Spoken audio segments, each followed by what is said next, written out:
নমস্কার বন্ধুরা, issue story স্টুডিওতে আপনাদের স্বাগত জানাচ্ছি। আপনাদের সামনে আমি উপস্থাপন করছি জনপ্রিয় লেখক রামপ্রসাদ রায়ের লেখা ওরা তিনজন নামক অসাধারণ হাড়হিম করা ভৌতিক গল্পটি। তো চলুন বন্ধুরা, এবার শুরু করা যাক। বহুদিন পরে পানু কাকাকে পাওয়া গিয়েছে। খুদে দলটার 4-5 জন সদস্য নাছোড়বান্দা। ভূতের একটা জমাটি গল্প শোনাতেই হবে। আজ সন্ধে থেকে বর্ষার যে তাণ্ডব নৃত্য শুরু হয়েছে, তাতে আর লেখাপড়ায় কারো মন বসবার কথা নয়। মাথা নেড়ে পানু কাকা বলল, তোরা তো জানিস আমি ভূত কোনো কালে মানি না, দেখার সৌভাগ্যও হয়নি এ জীবনে। পানু কাকার কথা অগ্রাহ্য করে ওরা 5 জন গায়ে পিঠে কিলবিলিয়ে উঠল। জোরালো দাবি, আজকের এমন দিনে জমাটি একটা ভূতের গল্প চাই। পানু কাকা ওদের নিরস্ত করার চেষ্টা করলো, কিন্তু কোনো কথায় কোনো কাজ হলো না। একসময় পানু কাকা গম্ভীর হলো, মাথা দোলাতে লাগলো। খুদে দলটা পানু কাকার এই অভিব্যক্তির অর্থ বোঝে, অর্থাৎ জমাটি কোনো গল্প একটা মাথায় ঘুরছে। খানিকক্ষণ নীরবে মাথা দোলাবার পর গম্ভীর স্বরে সকলের উদ্দেশ্যে বলল, বেশ, বলতে পারি, কিন্তু রাতে যদি ভয় পাও বাছাধনেরা, তাহলে একটা একটা করে সবাইকে ভীষণ বকবো। পানু কাকাকে ঘিরে ওরা বসলো কজন। সিগারেটের ধোঁয়া ছেড়ে পানু কাকা বলল, ঘটনাটা হচ্ছে গিয়ে প্রায় 100 বছরের পুরনো। আমার দাদুর বাবা রামরতন মুখুজ্জে ছিলেন নবদ্বীপে সে সময়ের বিখ্যাত ডাক্তার। রামরতন ডাক্তার বললে এক ডাকে নবদ্বীপ, কৃষ্ণনগর, আশেপাশের গ্রামের মানুষরা চিনত। শুধু চেনাই নয়, দেবতার মতো পুজো করত।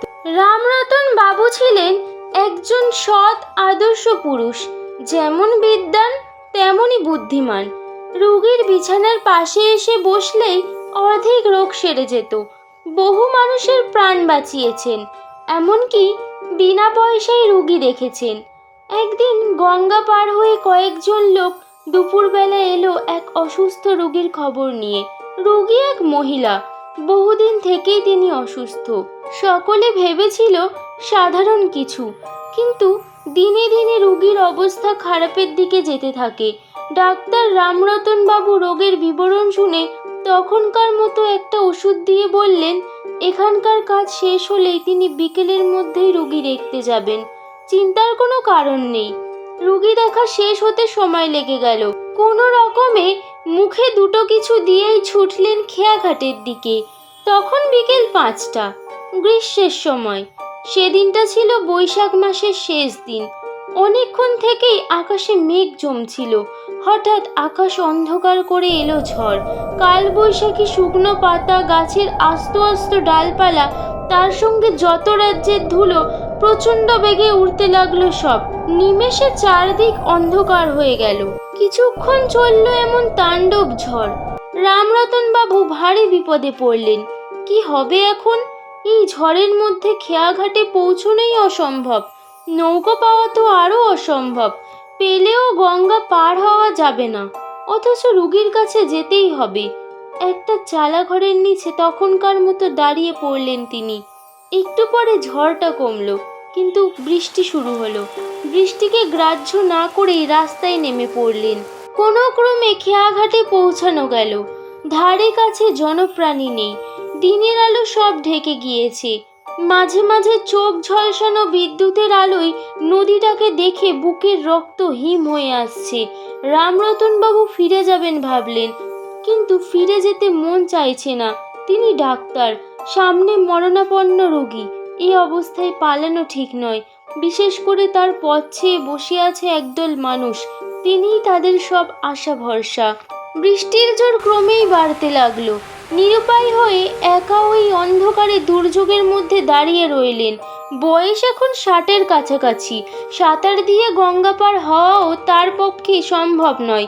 বিদ্যাসাগর মশাই যা পেরেছিলেন, তা কি সকলের পক্ষে সম্ভব? বৃষ্টির ধারা ভীষণভাবে গায়ে বিঁধছে। ওষুধের বাক্সর মধ্যে জল ঢুকে গেলে আর এক বিপদ। শেষে ফিরে যেতেই মনস্থ করলেন তিনি। পরে ঝড় জল কমলে তখন না হয় যাবেন। খানিকটা চলে আসার পর রামরতন বাবুর মনে হলো কেউ যেন ডাকছে। থমকে দাঁড়িয়ে পড়লেন, কিন্তু কিছুই শুনতে পেলেন না। হয়তো মনের ভুল। কোনো কিছু না শুনতে পেয়ে আবার হাঁটতে লাগলেন। এবারে কিন্তু ডাক্তারবাবু ডাকটা স্পষ্ট শোনা গেল। বিদ্যুতের আলোয় রামরতন বাবু একটা নৌকো দেখতে পেলেন। আশ্চর্য হলেন, এই অবস্থায় নৌকোটা এলো কোথা থেকে? এবারে তিনটে মানুষকে এক ঝলক দেখতে পেলেন। পাড়ের দিকে চেয়ে তারা দাঁড়িয়ে আছে। অন্ধকারের মধ্যেই লোক তিনটে কাছে এলো। তিনজনই রামরতন বাবুর পরিচিত। মাঝি খেয়া পারাপার করে, ওই ঝড় বৃষ্টির মধ্যেই প্রণাম করলো। বহুক্ষণ ধরে বৃষ্টির জলে ভিজে ওদের হাত পা সব ঠান্ডা হয়ে গিয়েছে। পা ছুতেই তা টের পেলেন তিনি। আমরা নৌকা নিয়ে আপনার জন্যই এসেছি ডাক্তারবাবু। রুগীর অবস্থা বেজায় খারাপ, আপনাকে আমরা নিতে এসেছি। সে তো বুঝলাম, কিন্তু এই দুর্যোগের মধ্যে এখন কি করে যাবে? মাঝিরা বলল, চলুন না ডাক্তারবাবু, আমাদের চেয়ে আপনার প্রাণের দাম ঢের বেশি, আমরা ঠিক যাব। ওই ঝড় বৃষ্টির মধ্যেই মাঝিরা নৌকো ছাড়লো। প্রতি মুহূর্তেই মনে হচ্ছে এই বুঝি ডুবলো। তিনজনে মিলে অসম্ভব দক্ষতায় নৌকো এগিয়ে নিয়ে যেতে লাগলো। কিছু পরে ঝড় বৃষ্টির তাণ্ডব আরো বাড়লো। অন্ধকারে কিছু দেখা যাচ্ছে না, শুধু মাঝে মধ্যে বিদ্যুতের চমকে চারিদিক দিনের আলোর মতো স্পষ্ট দেখা দিচ্ছে। কিন্তু এভাবে প্রকৃতির সঙ্গে যুদ্ধ চালিয়ে বেশি দূর এগোনো গেল না। মাঝি নৌকো থামাতে বাধ্য হলো। ওরা চারজন এসে উঠল ফাঁকা মাঠের মধ্যে ছোট একটা কুঁড়ে ঘরে। ধারে কাছে কোনো জনবসতি নেই।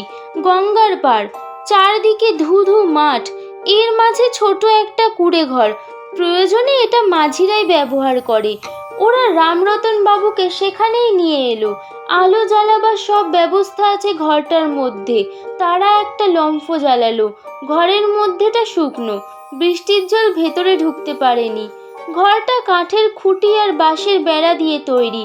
মাথায় খড়ের চাল, খেজুর পাতা দিয়ে বোনা একটা মাদুর কাঁচা মাটির ওপর বিছানো। চারজনে তার ওপরে বসলো। ডাক্তারবাবু বাক্স খুলে খানিকটা শুকনো কাপড় বের করে মাথা আর গায়ের জল মোছার চেষ্টা করলেন। এই প্রচণ্ড ঝড় বৃষ্টিতে ঘরটা ভেঙে পড়ার একটা আশঙ্কা উকি দিল রামরতন বাবুর মনে। তিনি ভালো করে ঘরের চারদিকে চোখ ফিরিয়ে দেখতে লাগলেন। ঘরের ফাঁক ফোকর দিয়ে অদ্ভুত শব্দে বাতাস ঢুকছে। লম্ফোর আলোটাও বেজায় কাঁপছে। তার মনের কথা বুঝতে পেরে তারা বলল, আপনার ভয় নেই ডাক্তারবাবু, এই ঘর খুব পোক্ত, ঝড়ে ভাঙবে না। একজন মাঝি বিনীতভাবে হাত জোড় করে বলল, অপরাধ যদি না নেন ডাক্তারবাবু, একটু তামাক খাবেন? রামরতন বাবু তামাক খেতে বড় ভালোবাসেন। এমন দিনে জমিয়ে তামাক খাওয়ার মজাই আলাদা। সব ব্যবস্থা যখন আছে তখন খেলে মন্দ কি? রামরতন বাবুর সম্মতি পেয়ে ওরা তামাক সাজাতে লাগলো। প্রথমটায় ডাক্তারবাবুর সামনে মাঝিদের একটা সংকোচ লাগছিল। কিছুক্ষণ গল্প গুজব চলতে চলতে সংকোচের মাত্রাটা কমে এলো। রামরতন বাবুও ছিলেন সরল সাধাসিধে মানুষ। মানুষের যোগ্য সম্মান দিতেন তিনি। গল্প জমে উঠল বেশ। মাঝিরা তাদের জীবনের বিভিন্ন অভিজ্ঞতার কথা বলল। ভূতের গল্প, বাঘের কাহিনী, নৌকো ডোবার ঘটনা। শুনতে ভালোই লাগছিল রামরতন বাবুর। এভাবে ঘন্টা তিনেক সময় কেটে গেল। ঝড় জলের তাণ্ডব নৃত্য একটু কমে এলো যেন। বাক্স থেকে পকেট ঘড়ি বের করে সময় দেখলেন, রাত্রি 10টা। আজ রাতে আর কোনোভাবে গঙ্গা পার হয়ে রোগীর বাড়ি যাওয়া সম্ভব নয়। মাঝিরাও সেই পরামর্শ দিল। এভাবে আর বসে থাকতে মন চাইছে না, এখন বাড়ি ফিরতে হবে। বৃষ্টির জল সামান্য কমলেও এর মধ্যে পায়ে হেঁটে বাড়ি ফেরা দুষ্কর। তবুও যাওয়ার জন্য উঠে দাঁড়ালেন রামরতন বাবু। ওকে উঠে দাঁড়াতে দেখে মাঝিরা একসঙ্গে বাধা দিয়ে উঠল। এই ঝড় বৃষ্টিতে যাওয়া ঠিক নয়, আর একটু বসুন ডাক্তারবাবু। রামরতন বাবু বললেন, না হে, আর বসে থাকলে চলবে না, এবারে ফেরা দরকার। ওকে নিরস্ত না করতে পেরে মাঝিরা বলল, বেশ, চলেই যখন যাবেন তাহলে যাওয়ার আগে আর একটু তামাক খেয়ে যান। দ্রুত হাতে মাঝিরা তামাক সাজার কাজে ব্যস্ত হলো। রামরতন বাবুর মন তখন বাড়ির দিকে, আর বসতে ইচ্ছে করছে না। মাঝিদের কথায় বাধা দিয়ে তিনি বললেন, না হে, তোমরা বসো, বৃষ্টি থামলে বাড়ি যেও, আমি এখনই যাই। টিকের আগুন তখন বেশ জ্বলছে। ডাক্তারবাবুকে তামাক খাওয়াবার জন্য সকলেই ব্যস্ত। ওরা বাধা দিয়ে আবার বলল, আমাদের কথা অগ্রাহ্য করে যাবেন না ডাক্তারবাবু, এই তামাকটুকু খেতে খেতেই দেখবেন সব কমে যাবে, সবাই একসঙ্গেই ফিরব। রামরতন বাবু ছিলেন এক কথার মানুষ, যা কথা সেই কাজ। যাওয়ার জন্য তিনি মনস্থির করে ফেলেছেন। রামরতন বাবুকে তারা আর পীড়াপিড়ি করতে সাহস পেল না। হাতের বাক্সটা নিয়ে বেরিয়ে পড়লেন তিনি। ঝড়টা থেমে গেছে, তবে বৃষ্টি বেশ জোরেই পড়ছে। এখান থেকে রামরতন বাবুর বাড়ি হাঁটা পথে অনেকটাই। চশমাটাও চোখে দেওয়ার উপায় নেই। অন্ধকারে ধীরে ধীরে পা ফেলতে লাগলেন। একবার মনে হলো, অত করে বলছিল ওরা, আর একটু বসে তামাক খেয়ে এলেও মন্দ হতো না। এই বৃষ্টিতে পথ চলতেও বেশ অসুবিধে হচ্ছে। আর ঘন্টাখানেকের মধ্যে বৃষ্টি নিশ্চয়ই কমতো, তখন বাড়ি ফিরলেও চলতো। এইসব সাত পাঁচ ভাবতে ভাবতে তিনি এগোচ্ছেন। হঠাৎ বিদ্যুতের প্রচণ্ড চমকানিতে রামরতন বাবুর চোখ ধাঁধিয়ে গেল। পরে পৃথিবী কাঁপানো বিকট শব্দ। চলার শক্তি হারালেন তিনি। কিছুক্ষণ স্থির হয়ে দাঁড়িয়ে রইলেন। বাড়ি ফেরা এখন আর সম্ভব নয়। ওরা এত করে তামাকটুকু খেয়ে আর একটু অপেক্ষা করার কথা বলল। ওদের কথা শোনাই ভালো, তাতে আর একটু রাত হোক, ক্ষতি নেই। দিন চারেক আগে এমন ঝড় বৃষ্টির মধ্যে আটকে পড়েছিলেন এক রোগীর বাড়িতে। সেদিনও বাড়ি ফিরতে বেশ রাত হয়ে গিয়েছিল। শেষে আবার মাঝিদের কুঁড়ে ঘরটার দিকে পা বাড়ালেন তিনি। দরজা ঠেলে ভেতরে মুখ বাড়িয়ে কিছুই নজরে এলো না। ঘরে আলো নেই, একেবারে অন্ধকার। তাহলে কি রামরতন বাবু এখান থেকে চলে যাওয়ার পরেই ওরাও চলে গিয়েছে? পরক্ষণে টিকের একটা ক্ষীণ আগুন নজরে এলো। তাহলে তো ওরা ঘরেই আছে। রামরতন বাবু জিজ্ঞেস করলেন, কি ব্যাপার হে, আলো নিভিয়ে বসে আছো? কথার কোনো উত্তর না পেয়ে বিস্মিত হলেন। কেউ কোনো কথা বলছে না, অথচ টিকের আগুন জ্বলছে। বাক্স হাতড়িয়ে একটা দেশলাই বের করলেন। সঙ্গে একটা বাতি ছিল। বাতির আবছা আলোয় দেখলেন তিনজনে আগের মতো বসে বসে তামাক খাচ্ছে। একজনের হাতে হুঁকো। রামরতন বাবুর কথার উত্তর না দেওয়ার জন্য তিনি ক্ষুব্ধ হলেন। কি ব্যাপার, কথার উত্তর দিচ্ছ না যে? তোমরা অত করে বললে তাই ফিরে এলাম। মাঝে তিনজন তবু কোনো উত্তর দিল না। ওদের অভিমান হয়েছে। এত করে রামরতন বাবুকে তারা তামাক খাওয়ার কথা বলেছিল, আর একটু বসে যেতে বলেছিল। ওদের কথা না শুনে উনি চলে গিয়েছিলেন। আবার পাটির ওপর বসলেন রামরতন বাবু। আরে দাও হয়ে, তামাকটা দাও। বুঝেছি তোমাদের রাগ হয়েছে। হুঁকোটা হাত বাড়িয়ে নিতেই অদ্ভুত কাণ্ড।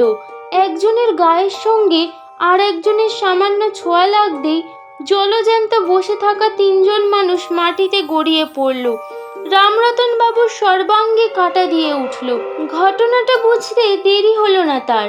তিনি এই ঘর ছেড়ে চলে যাওয়ার পরেই যে চোখ ধাঁধানো বাজটা পড়েছিল, সেটা এই ঘরটার ওপরই পড়েছিল। বাজ পড়ে তিনজনের মৃত্যু হয়েছে। সেই সময়টুকুর জন্য রামরতন বাবু বেরিয়ে এসে প্রাণে বেঁচে গিয়েছেন। তিনজন মৃত মানুষের মধ্যে বসে থাকতে পারলেন না তিনি। ভীষণ একটা ভয় চেপে বসতে লাগলো মনে। নিমেষে সর্বাঙ্গ ঘেমে উঠল। নাক কান দিয়ে উত্তাপ বেরোচ্ছে। কম্পিত পায়ে বাক্সটা হাতে নিয়ে বেরিয়ে পড়লেন রামরতন বাবু। কাছেই জমিদারের গোমস্তা শঙ্কর মণ্ডলের বাড়ি। তিনি ঠিক করলেন তাকে গিয়ে ঘটনাটা জানাবেন। বৃষ্টিটা এখন একেবারেই থেমে গিয়েছে। আকাশে তারাও ফুটেছে। মাঠের এখানে ওখানে জল জমেছে। গঙ্গার তীব্র স্রোতের শব্দ কানে আসছে। এখান থেকে রামরতন বাবুর বাড়ি অনেকটা পথ। আজ রাতে আর ফেরা সম্ভব না। জীবনে বহু মৃত মানুষের সঙ্গে রাত কাটিয়েছেন তিনি, কোনোদিন এতটুকু ভয় পাননি। কিন্তু আজ তাকে ভয় চেপে ধরেছে।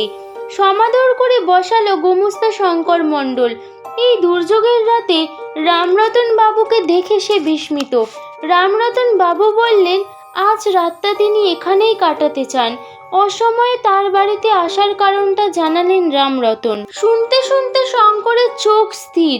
ভয়ার্ত দৃষ্টিতে সে তাকিয়ে আছে রামরতন বাবুর মুখের দিকে। শঙ্করের এমন আচরণের কারণ বুঝতে পারলেন না রামরতন। ভুরু কুঁচকে তিনি বললেন, তুমি এভাবে আমার দিকে চেয়ে আছো কেন হে? ভূত দেখেছো নাকি? কিছুক্ষণ নিশ্চুপ হয়ে বসে থাকার পর কম্পিত স্বরে শঙ্কর বলল, আমার অপরাধ নেবেন না ডাক্তারবাবু। আপনি ব্রাহ্মণ, শ্রেষ্ঠ, এই অধমের ঘরে রাত কাটাবেন, এতে আমি ধন্য। তবু বলছি, আপনাকে থাকতে দেওয়ার আগে একবার ছুঁয়ে দেখব। এমন কথার পরে কোনো কথা মুখে এলো না রামরতন বাবুর, শুধু বিস্ময়ে চেয়ে রইলেন শঙ্করের দিকে। তার কথার অর্থটাও পরিষ্কার হলো না। শঙ্কর বলল, আপনি আজ যে মাঝি তিনজনের বাজ পড়ে মরার কথা বললেন, তারা ঠিক 4 দিন আগে ওই ঘরেই বাজ পড়ে মারা গিয়েছে। রামরতন বাবু নির্বাক। ঘরের মধ্যে একটা অদ্ভুত স্তব্ধতা। কিছু একটা বলতে গিয়েও থেমে গেলেন রামরতন। হঠাৎ মনে পড়ল, নদীর পাড়ে মাঝি তিনজন যখন তার পায়ে হাত দিয়ে প্রণাম করেছিল, তখন ওদের হাতগুলো ভীষণ ঠান্ডা মনে হয়েছিল। শুকনো গলায় শঙ্কর জানতে চাইল, আপনি কাদের নৌকোয় চেপেছিলেন ডাক্তারবাবু? কাদের সঙ্গে বা এতক্ষণ ওই ঘরে কাটিয়ে এলেন? কোনো কথা বলতে পারলেন না রামরতন বাবু। ভাবলেশহীন মুখে তাকিয়ে রইলেন শঙ্কর মণ্ডলের দিকে। এখানেই শেষ হলো গল্পটি। গল্পটি ভালো লেগে থাকলে লাইক এবং শেয়ার করুন। এরকম আরও অনেক হাড়হিম করা ভৌতিক গল্প শুনতে হলে চ্যানেলটিকে সাবস্ক্রাইব করুন এবং নিজের মতামত কমেন্ট সেকশনে জানাতে ভুলবেন না।